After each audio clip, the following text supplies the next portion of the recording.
Oh, where'd it Where'd it go? It says I'm live. We'll see how that works out for us. We'll give everyone just a moment or two to gather.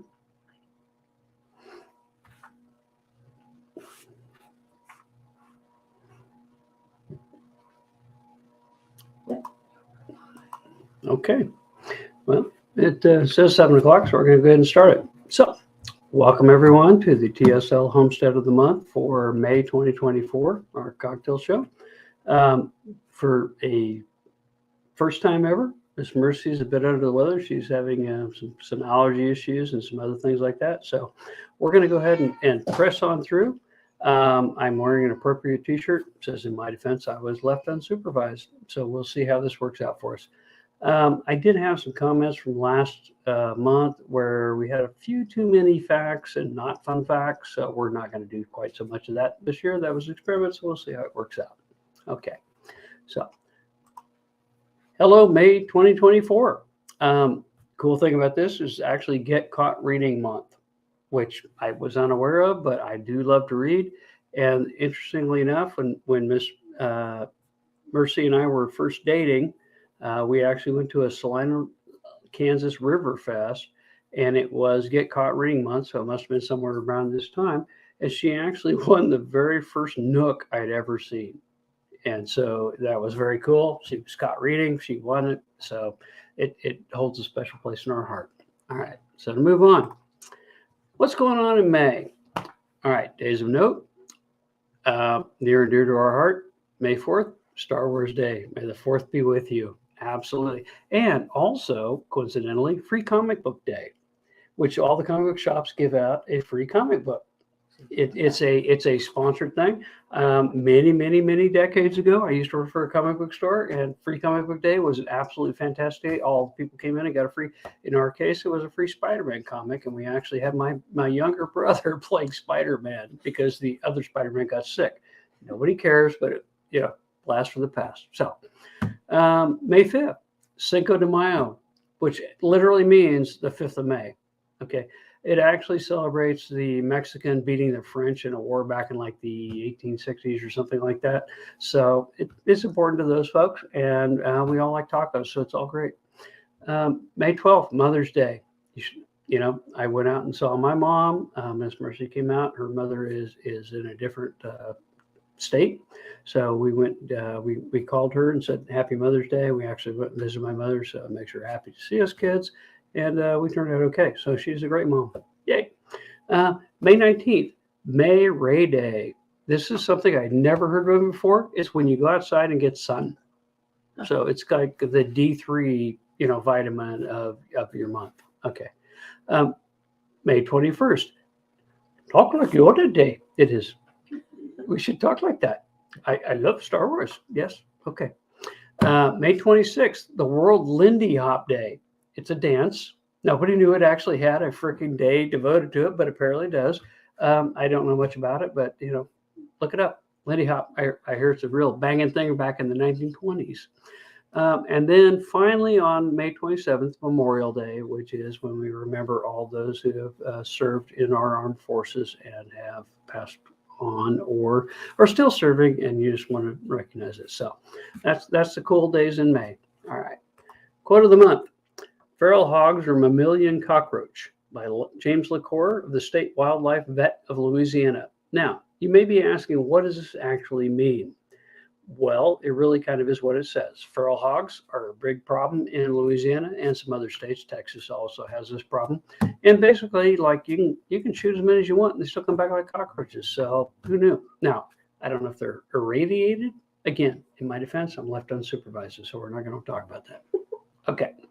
Moving on, May things, birthstones, emeralds, one of my Miss Mercy's favorite stones. She actually, really enjoys that. Flowers happen to be lily of the valley and hawthorn. And the zodiac signs for this month are Taurus, which goes through the 20th, and then Gemini and kicks on over, which is the twins. I don't know if you actually believe in that stuff, but if you do, congratulations. This is your month. May's full moon, traditionally called a flower moon. I'm guessing because flowers. Flowery moon. Yeah, That's all I really had on that one. It's just one of those things. Flowers. Now, this one is for Miss Mercy. Flowers that attract hummingbirds. She loves hummingbirds. So, bee balm, which is also called Monarda, clove pink, dianthus, larkspur, which we have a boatload of in our. It actually is an annual that reseeds, so it's really cool. We've got a ton of it in the yard.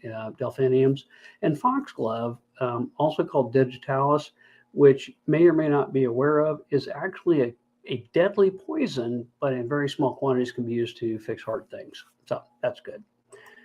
Flowers that attract caterpillars, milkweed, dill, and asters. Okay. Flowers, if you're not aware, caterpillars are like the immature form of butterflies, and they go like the whole chrysalis thing and turn into, but yeah. Okay. So flowers that actually attract butterflies. Joe Pyeweed, we have some in the yard. I don't have no idea why they call it that. Miss Mercy can come back next month as a master gardener, explain where that comes from. I have no idea. Ironweed, coneflowers, we have all these things. Goldenrod, which is just freaking goes everywhere in Kansas, and asters. So the good news is if you plant asters, you can get both caterpillars and butterflies. It's like function stacking for permaculture. Good. All right. And right now you're all like, so what is the point of any of this? Is he ever going to get to the point? Yes, he is. All right. So what is the cocktail of the month? It is the Dandy from the Savoy Cocktail Book. Now, what is a Savoy Cocktail Book, you might ask? Okay, we've chatted a little bit about this. Okay. The Savoy was originally a plot of land that was given to Peter of Savoy, the Earl of Richmond, back in England by Henry III in 1246. And then it took him a few years to get the people together, but he actually built a palace on the site in 1263. It was considered to be one of the actual most luxurious and sought after spots in England at the time, which was really kind of interesting. Geoffrey Chaucer, who wrote the Canterbury Tales, actually worked at the Savoy Palace when he was started that particular book. And then later on, there was another guy who owned it after that. It really oppressed the peasants. They uprose, they killed him, they took it over, they burned it down. Then they rebuilt it and turned it into a hospital in 1512, which was a really cool place apparently. But then because no fire, they didn't really have like fire suppression issues. In the 1600s, it burned completely to the ground. So not a good look for the whole place. All right. So after that, the Savoy Theater was founded basically a couple hundred years later. In 1881, it was the first building that was rebuilt on the site, and it was the first building in England to actually be completely electrified and be lit by electricity. And Thomas Edison had only patented the first electric light bulb the year before. So they were very early adopters. So in 1880, they had electricity. Then after that, they actually built the Savoy Hotel. And then the Savoy Cocktail Book, it traces origin back to the opening of that hotel in the 1860s. And it was offered what they called an American Standards of Luxury and Service.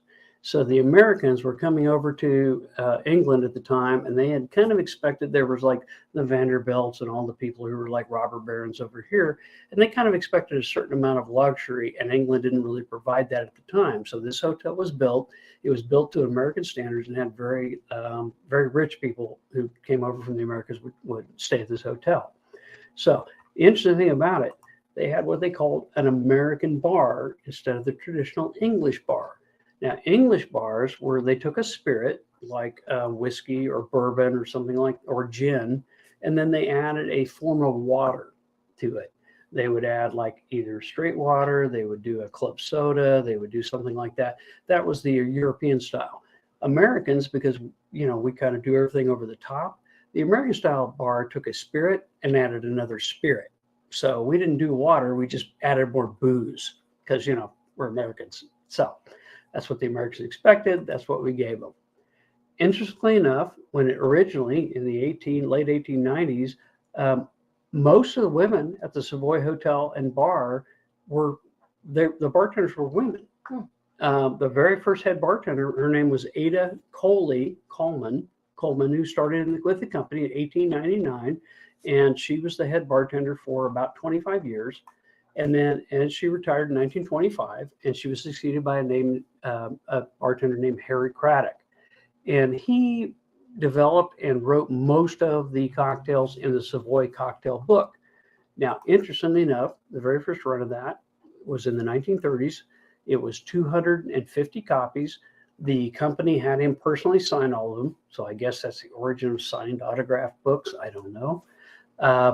But there were actually over 750 cocktail recipes in that book.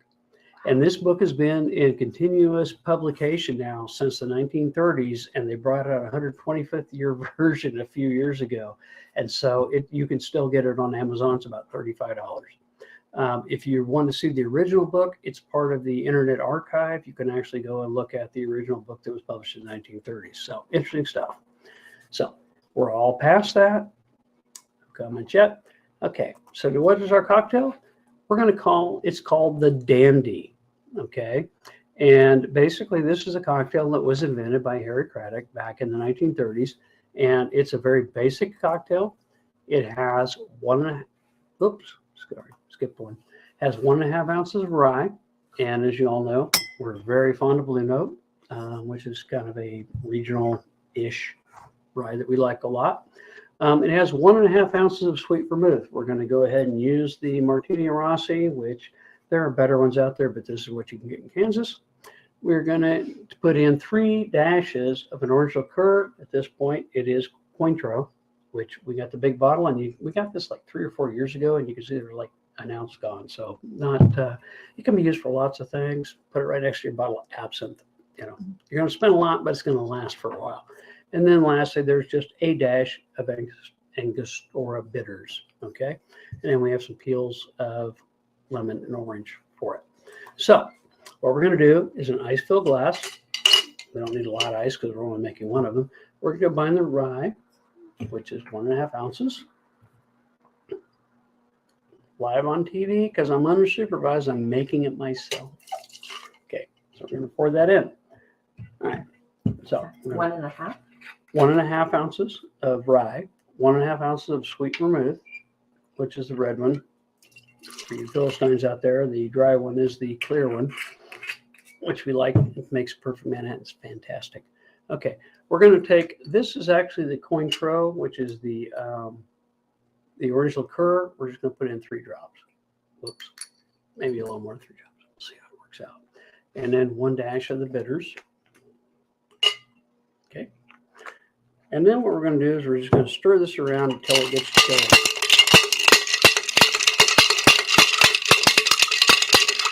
I mean, you didn't think we bought all this fancy stuff not to use it, right? Okay, then we're going to strain it into our coupe glass, which actually looks a lot like a Manhattan in color and texture. Okay, then we're going to take a lemon peel. What happened? It looked like you only used 1 ounce. That's why I said. No, this is 1.5 ounces. It's 1/2 ounce on the bottom. It's 1.5 on the top. So we're going to squeeze in some of the. Okay, maybe not. We're going to drop it in. We'll squeeze in some of the orange peel for the essences. Okay, we're just going to drop it in. All right, so we're all good. Wow, that orange, I can actually smell it, and I usually can't smell anything. Yeah, it only looked like 1 ounce each, but it's actually a shot, which is 1.5 ounces. So that's the typical one. All right. So we twisted the citrus peels over the glass, 2 rapeseed oils. We dropped them in, and now we're going to go ahead and give it a try. It actually smells. I can actually smell the citrus, and I really can't usually smell anything. So that's great.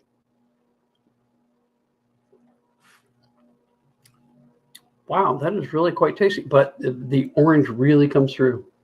Yeah.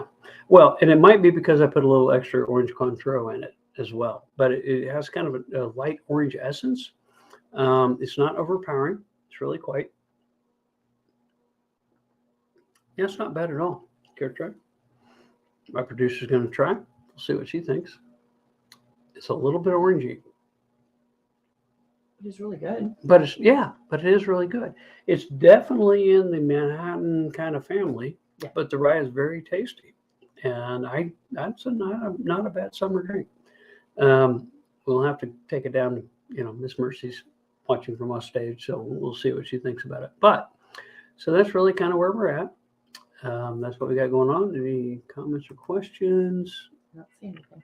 No, we're not seeing anything either. So with that, I think this is actually a winner.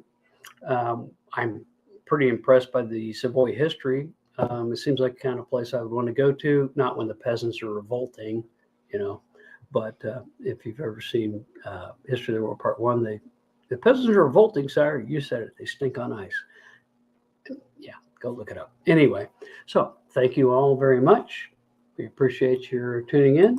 And remember, drink responsibly and get into the spirit of things. Have a great night.